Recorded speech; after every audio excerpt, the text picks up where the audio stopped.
दोस्तों नमस्कार। आज का सब्जेक्ट है फ्लूइड मैकेनिक्स और फ्लूइड मैकेनिक्स के अंदर आज हम लोग समझेंगे स्ट्रीम फंक्शन। जो स्ट्रीम फंक्शन है ये भी फ्लूइड काइनेमेटिक्स जो चैप्टर है उसी का टॉपिक है। ये भी एग्जाम में पूछा जाता है, आपको इसको भी समझना है और समझने के लिए जो मैं समझा रहा हूं उसको ध्यान से सुनना है, वीडियो पूरा देखना है। चलते हैं, स्टार्ट करते हैं। तो सबसे पहले स्ट्रीम फंक्शन का उपयोग समझ लेते हैं।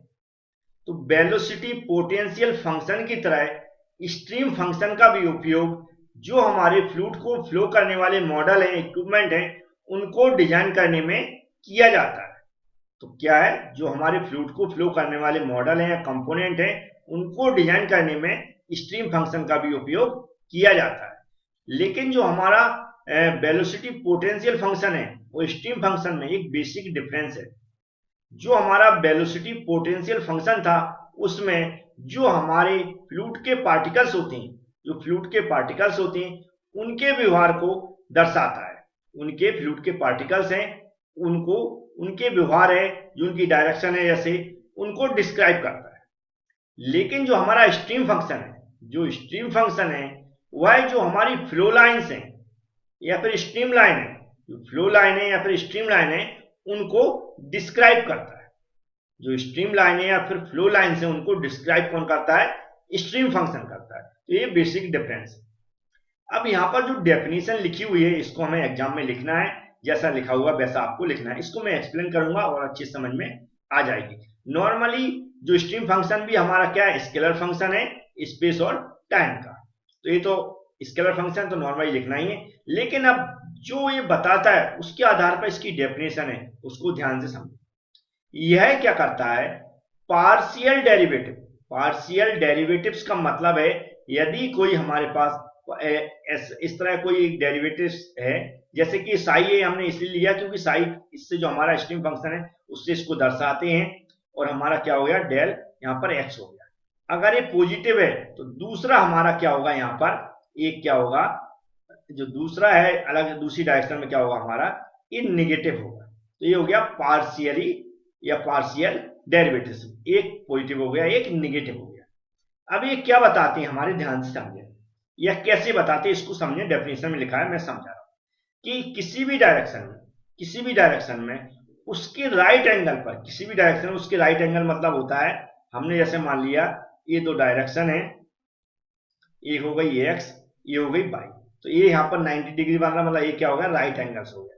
तो किसी भी डायरेक्शन में उसके राइट एंगल पर क्या बताते हैं, उसके वेलोसिटी कंपोनेंट को बताते हैं या वेलोसिटी कंपोनेंट देते हैं। तो ये एक्स डायरेक्शन में अगर मैंने यू क्या मान लिया, वेलोसिटी कंपोनेंट है, वाई डायरेक्शन में भी मान लिया, तो इन कंपोनेंट को ये बताते हैं। अब कैसे बताते हैं, यहां पर मैंने कुछ समझाने की कोशिश की। तो हम किसके लिए बात कर रहे हैं? स्टडी फ्लो के लिए बात कर रहे हैं। इसके लिए फॉर स्टडी फ्लो, तो हम लिख देते हैं यहां for steady flow. Steady flow हमने क्या माना है, ये क्या है, जो यहाँ पर साई क्या है, इसका सिंबल होता है जो कि स्ट्रीम फंक्शन को शो कराता है। वेलोसिटी कंपोनेंट क्या हो गया, अगर हम एक्स डायरेक्शन की बात करें तो ये क्या हो गया हमारा, यू क्या है, एक्स डायरेक्शन में वेलोसिटी कंपोनेंट है। यू क्या हो जाएगा यहाँ वेलोसिटी कंपोनेंट, क्या हो जाएगा हमारा, एक पॉजिटिव मान लेते हैं तो साई हो जाएगा, और ये क्या हो जाएगा हमारा del upon del x. Partial मतलब दूसरा में क्या मान लेते हैं, नेगेटिव मान लेते हैं, डेल साई अपॉन क्या होगा, डेल वाई। अब ये जो स्ट्रीम फंक्शन है टू डायमेंशनल फ्लो के लिए यूज किया था। किसके लिए? टू डायमेंशनल फ्लो के लिए, क्योंकि राइट एंगल में जब दो ही डायरेक्शन शो रहे होंगे तभी वह राइट एंगल होगा। तो टू डायमेंशनल के लिए शो होता है, इसलिए मैंने सिर्फ क्या पार्शियल डेरिवेटिव सिर्फ यू और भी लिखे हुए हैं।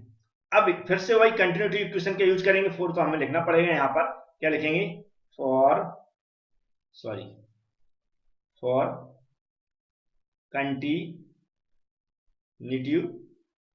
इक्वेशन टू डायमेंशनल फ्लो कितनी हो, क्या हो जाएगी, two dimensional flow. Two dimensional flow two dimensional flow क्या हो जाएगा हमारा, हम यहाँ पर इक्वेशन डायरेक्ट लिख देते हैं, del u upon del x plus del भी अपॉन डेल वाई इक्वल 0 हो जाएगी। अब यहाँ पर जैसे कि पिछली बार किया था पोटेंशियल वेलोसिटी पोटेंशियल फंक्शन में यूवी की वैल्यू पुट की थी, यहाँ पर भी हमें यूवी की वैल्यू पुट कर देंगे, जो कि यहाँ से कर देंगे। तो हमारा क्या हो जाएगा, डेल अपॉन डेल एक्स और ब्रैकेट में हमेशा पुट करें तो क्या हो जाएगा, डेल साई अपॉन क्या हो जाएगा, डेल एक्स। इसको बंद कर देंगे, फिर हमारा प्लस है हाँ फिर क्या हो जाएगा, यहाँ पर देखेंगे क्या लिखा है, इसको मैं थोड़ा साफ कर देता हूँ, तो यहाँ सही से लिख देता हूँ मैं। यहाँ पर क्या लिखेगा, पहले डेल अपॉन डेल वाई लिखा जाएगा, डेल अपॉन डेल वाई लिखा जाएगा, फिर ब्रैकेट में लिखा जाएगा माइनस साई अपॉन क्या हो जाएगा, डेल फाई।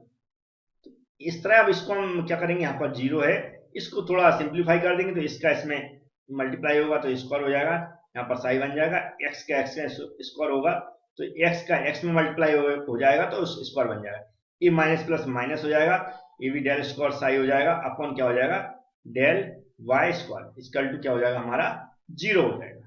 तो ये क्या की मैंने, ये क्या किया, यहाँ पर वैल्यू पुट कर दी। अब यहाँ पर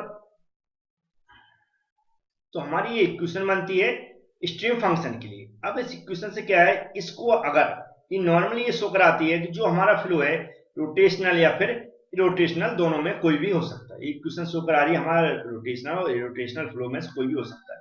ये जो डिफरेंट टाइप्स के फ्लो के मैं नाम लेते रहता हूँ, इस पे पर्टिकुलर इसमें ये पूरा टॉपिक है इस सब्जेक्ट के अंदर, इस चैप्टर के अंदर खासकर जो फ्लूइड काइनेमेटिक्स है, तो उनकी स्टडी जरूर कर लें, इससे आपको जो मैं नाम लेते रहता हूँ डिफरेंट टाइप्स के फ्लो वो आपको समझ में आ सकता है। यदि इस इक्वेशन को जो हमारा स्ट्रीम फंक्शन है वह सेटिस्फाई करता है तो हमारा ये कौन सा होगा, इरोटेशनल फ्लो का, कौन सा होगा, इरोटेशनल फ्लो का। ये भी आपको ध्यान रखना। तो इतना तो मुझे करना ही है यदि पूछा जाता है एग्जाम में। इसके अलावा जो पीडीएफ है हमारी उसको अच्छे से पढ़ें, उसमें इसमें जो प्रॉपर्टीज वगैरह है वह मैंने लिख रखी है, तो और टॉपिक थोड़ा सा बड़ा हो जाता है और अच्छे से कॉपी में आप समझा पाएंगे और इसके बारे में नॉलेज मिलेगी। पीडीएफ वगैरह ये सब हमारी एवी क्लास एप्लीकेशन के अंदर मिलती हैं। जो लोग एवी क्लास एप्लीकेशन स्टडी कर रहे हैं तो वीडियो के बगल में पीडीएफ दी गई, उसको ओपन कर लें और पढ़ लें। और जिसके पास नहीं वो हमसे कांटेक्ट करके क्या कर सकते हैं, एप्लीकेशन के बारे में जानकारी ले सकते हैं, या डिस्क्रिप्शन बॉक्स में मैंने एक वीडियो बना रखा, उस वीडियो को देख के एप्लीकेशन की प्रोसेस पूरी कर सकते हैं। Thank you friends.